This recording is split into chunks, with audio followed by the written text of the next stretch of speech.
भाई लोग नमस्कार प्रणाम, कैसे हो? और आप सबको बता दें खेसारी लाल यादव जी के आज तीन बहुत बड़ा अपडेट लेकर आए हैं, जिसके बारे में आप लोगों को बताएंगे। सबसे पहले दोस्तों बता दें आप लोगों को, खेसारी लाल यादव जी का आज हिलौले बारूद जो 2 नंबर ट्रेंडिंग में ट्रेंड कर रहा है। दोस्तों बहुत खुशी की बात है, और बहुत ही खेसारी लाल यादव के फैंस ने उस पर रील्स बना रहे हैं और अभी बनाते जा रहे हैं। दोस्तों आप लोग का प्यार और सपोर्ट बना रहेगा तो खेसारी लाल यादव जी और ट्रेंडिंग स्टार जी का गाना 1 नंबर पे आ जाएगा बहुत जल्द, जिस गाने का नाम है हिलौले बारूद। दोस्तों दूसरा नंबर बहुत बड़ा अपडेट आ रहा है भोजपुरी फिल्म इंडस्ट्री को लेकर।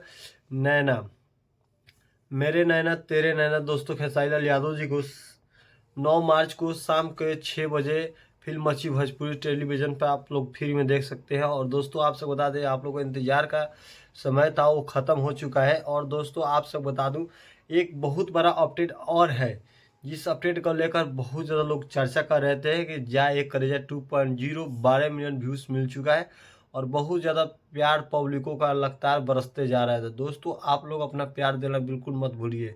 फिर मिलते हैं एक नए वीडियो में, तब तक के लिए नमस्कार।